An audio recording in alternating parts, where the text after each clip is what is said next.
Hi everyone, thank you so much for checking out my review of Underoath's new album, Erase Me, that dropped a few days ago. This has been a hot topic between Chris, Ian, and I, as well as a hot topic on Twitter in our mentions, which I love. So, coming at you hot.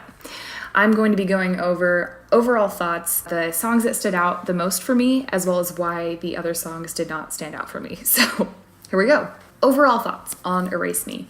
I thought that this was a good album. I can't say that this was my favorite or least favorite Underoath album because I have nothing to go off of. I have not heard another Underoath album all the way through. I'm the worst, we knew that.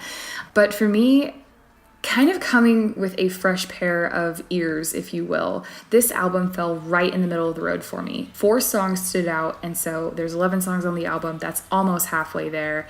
And I just can't say whether this is my favorite. I can definitely say it's not my favorite or least favorite album of all time. Where it would rank concerning Underoath, as far as I know, I can't say. So I guess I'll have to go do my homework before we record the next episode, and maybe we can talk about that a little bit more in depth. The 4 songs that really stood out for me were Rapture, I Hate It, No Frame, and I Gave Up.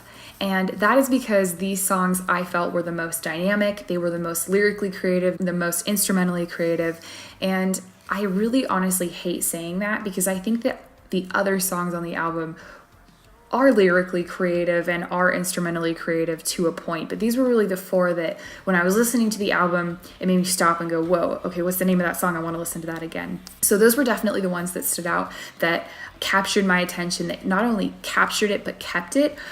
Every song on this album starts out interesting, which is, to me, a little bit disappointing because I started every song thinking, oh my gosh, I'm going to love this, and that was not the case.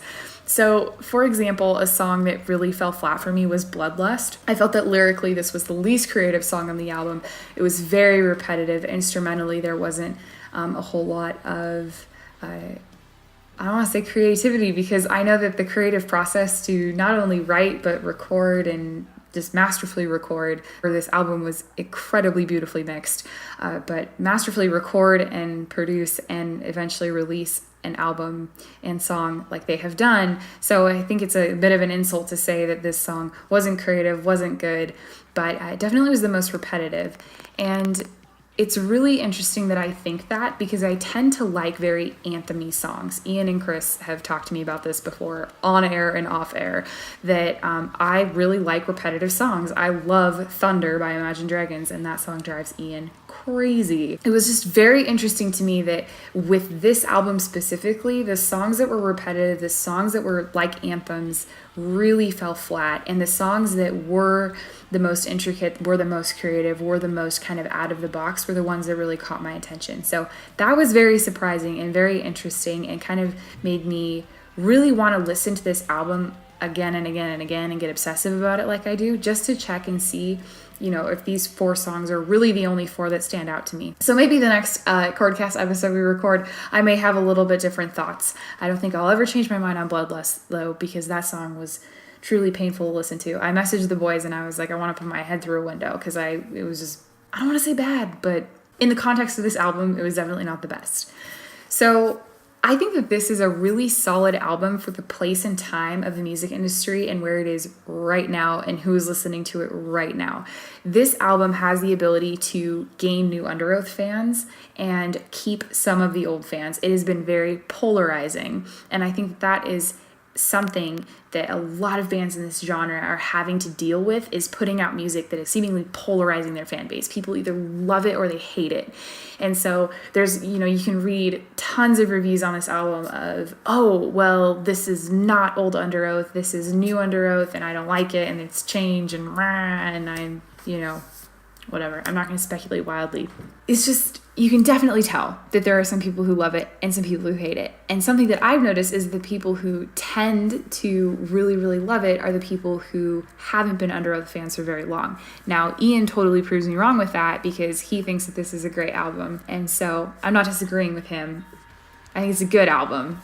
But like I said, it's honestly really difficult to review this album with no context of the band, with no context of, oh yeah, looking back, this Underoath album is my favorite, this Underoath album is my least favorite, and this is where this one would fall. I definitely am going to listen to this album again.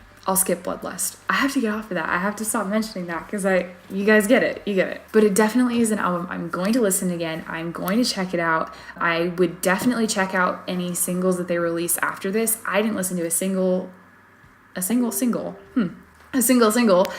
from this album that they dropped before. And so it definitely was new and interesting to me. And it was very weird. As we have discussed in the past, Underoath has influenced some of my favorite bands. And the more I listen to Underoath, the more I can hear that in the music that I like. And I just can't with Underoath. I just don't know what it is. I'm just super lame when it comes to them. I would definitely recommend this album, which is kind of weird because usually I have to really like an album or a band to recommend them. And like I said, can't say Underoath are my favorite or least favorite. I can for sure say they're not my favorite. Even though this album didn't hit a total home run for me, it definitely is something that I would recommend and I would suggest people check out.